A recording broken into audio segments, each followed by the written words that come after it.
Yeah, we're going to go on to chapter 32 now, and in this one too, we are learning more, not only about what Pia and Pita and Teresa are trying to figure out, but we learn some background about the Vai and about the Sorais and so on. So listen carefully because there'll be a test later. Pula, a Peralta girl on the verge of becoming a young woman, happily served as an informant, going between Peralta steeples and El Mote every other day so that the three sisters could know how the conference was progressing, what the latest was on the Sorai movements, and so forth. Pula was convinced she was a full-fledged apprentice to Pita and Pia, but nothing had been done officially yet. Pita laughed as Pula left on yet another jaunt to El Mote.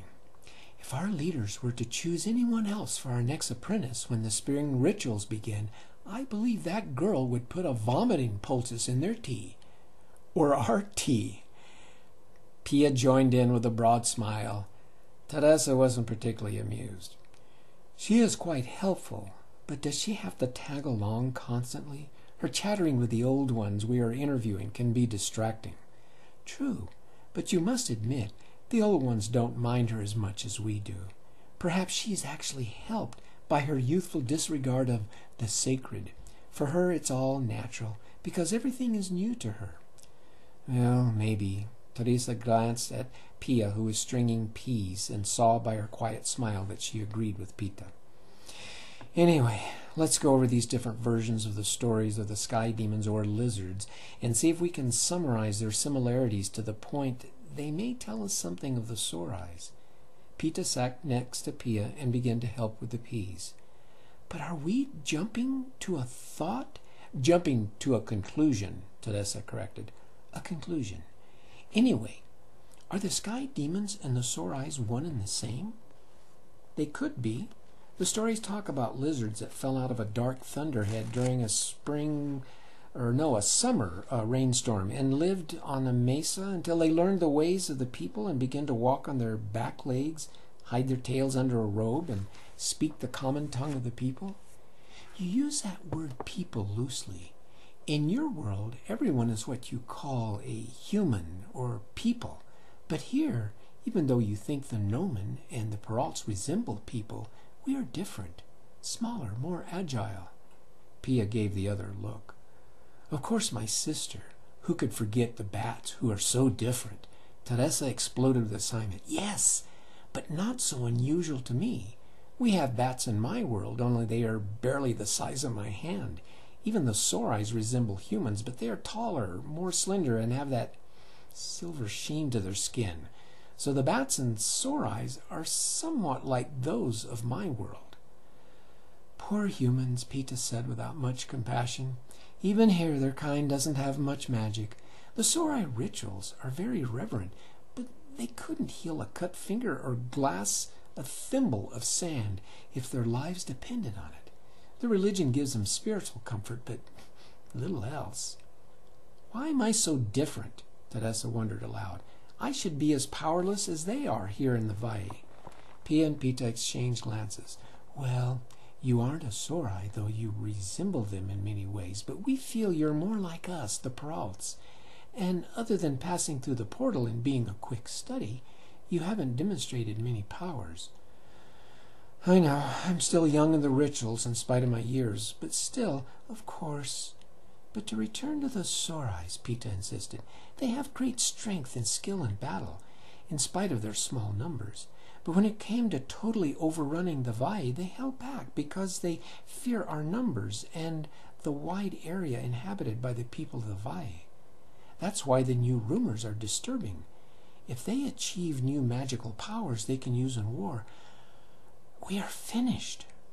Teresa jumped to her feet and began to pace, gesturing wildly, which is why we must get more on the sky demon stories. This must be the old ways of telling more or less how the Sorais came to live on the cliffs and became more than just tall and ugly.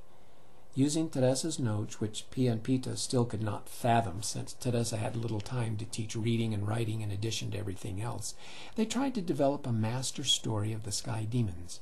Perhaps the story of the Sorais could provide a key to their mysterious religion. The next morning, Teresa was reviewing her notes as Pita and Pia prepared breakfast. "This is interesting. It seems the reputations the Sorais have for planning ahead has a few connections with the sky demon stories."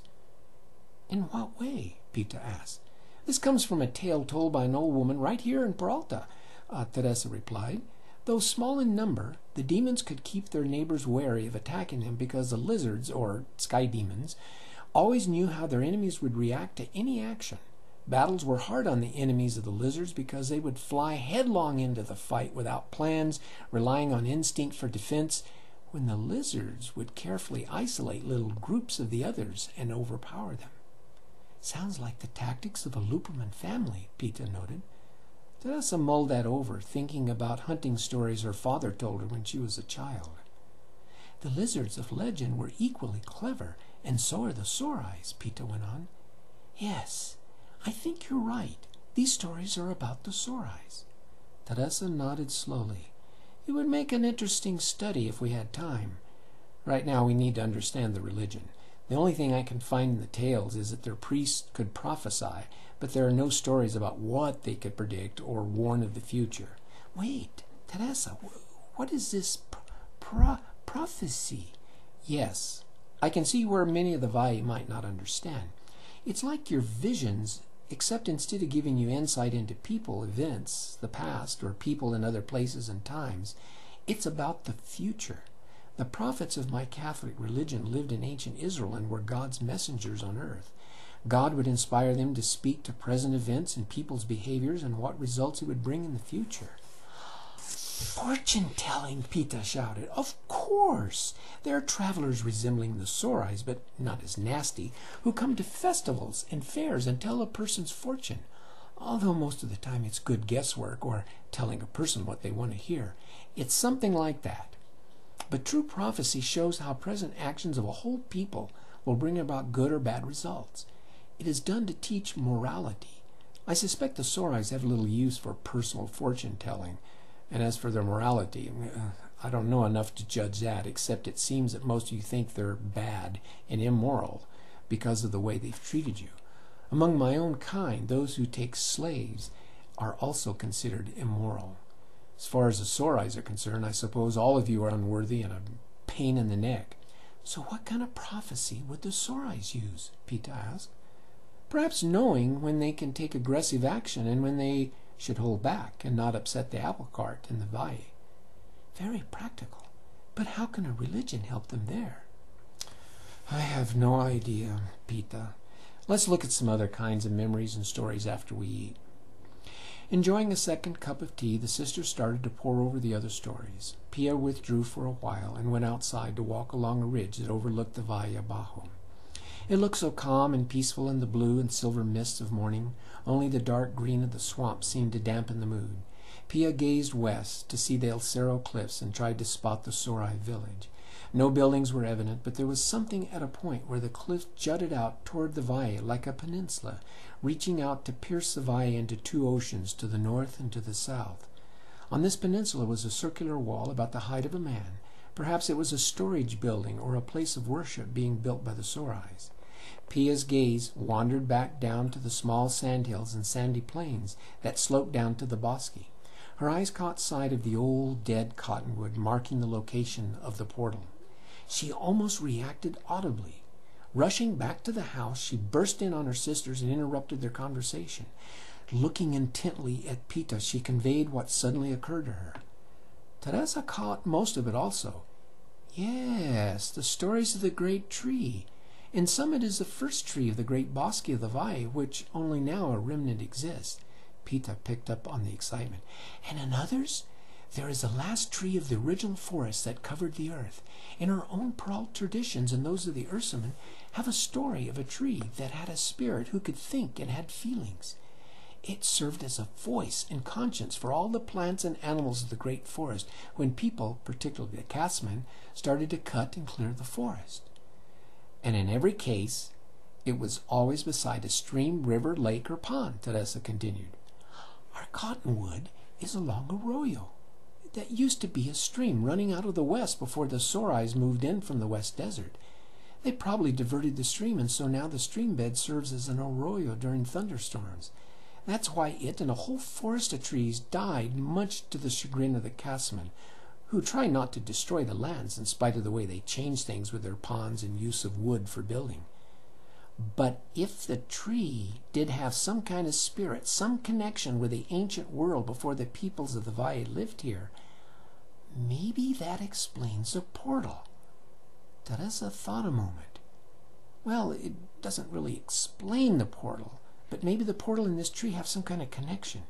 Could it be the portal, which is the pathway connecting my valley to yours, and the tree's way of trying to bring others to the Valle? But only those with the right spirit, such as yourself? And you too, Teresa added, those who could have special powers. In spite of the tree being dead, the portal still exists, though no longer under the control of a thinking being. The great tree. Nursite stopped for a moment. I'm sorry. I don't understand this portal business, but it's kind of a pathway between our valleys. Needle couldn't explain it to me either. Whatever, Dawn said, trying to sound bored. Go on with the story. Nursite was relieved and continued. The three sisters thought about this in silence for several minutes. Teresa scanning her notes for more connections, Pita searching her memory, and Pia gathering the dishes and seeing the Valle in her mind as she had seen it a few minutes earlier. Finally, Pita broke the silence. We are fascinated.